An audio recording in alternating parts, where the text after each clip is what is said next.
Қан ағзадағы ішкі сұйық ортаның бірі. Қанның құрамында негізгі үш элемент бар. Ол эритроцит, лейкоцит және тромбоцит. Эритроцит оттекті тасымалдаса, лейкоцит микробты өлтіреді, ал тромбоцит қорғанысқа жауап береді. Қанды ұйытуда осы тромбоциттің жұмысына тікелей қатысты. Мәселен, сіз жарақат алсаңыз, жараның бетінде қан қоюланады. Мұның адам өміріндегі маңызы өте зор. Себебі, жарадағы қан ұю арқылы ағзаны қансыраудан сақтайды. Алайда, тамырдың ішінде қан ұйып қалатын жайттарда орын алып жатады. Ол жағдай жалпы қан айналым жүйесіне кері әсер етіп, адам өміріне қауіп төндіреді. Бәріңізге ассалаумағалейкум. Сіздермен бірге пайдалы кеңестер каналы.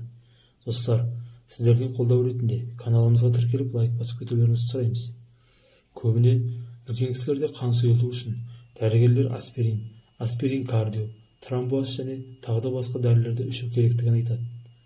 Бұл дәрілердің қайсысын болмасын, ұзақ ішкендіктен асқазан мен адамның ішкі құрылысының түрлі органдарына әсері болады.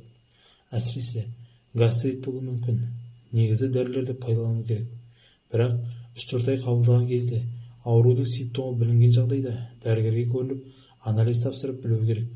Егер таблетканы 3 ай ішсеңіз, кемінде 5-6 ай демалу керек болады. Судың қан сұйылтудағы пайдасы: таза су. Алғашқы медицина.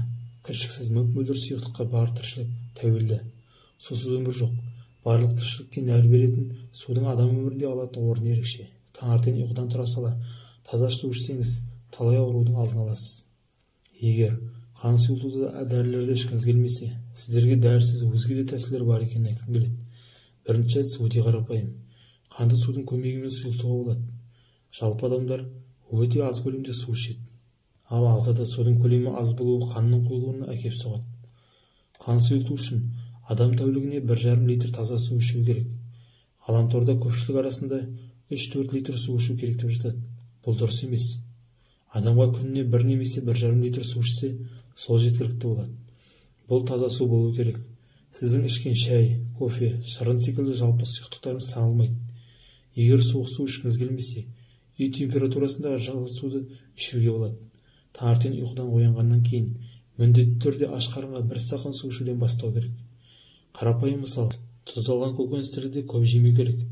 Кептірілген қышқыл тағамдарды адам ағзасына зиян. Сондықтан оларды белгілі бір мөлшерде қолданбаған дұрыс. Қимыл әрекет жасау, спорттың жеңіл түрімен айналысу, жайлап жүгіру немесе жүру, жатар алдында таза ауада серуендеу сіздің ағзаңызға өте пайдалы. Қимылы жоқ болған кезде бұлшық пен тіндерде гипоксия тіні пайда болып, ол да қанды қойылтады. Біздің денеміздің 70% судан тұрады. Ал ғалымдар адам бойындағы судың мөлшері небәрі 2% азайса, күш қуатымыздың 20% әлсіреп кететіндігін дәлелдеген.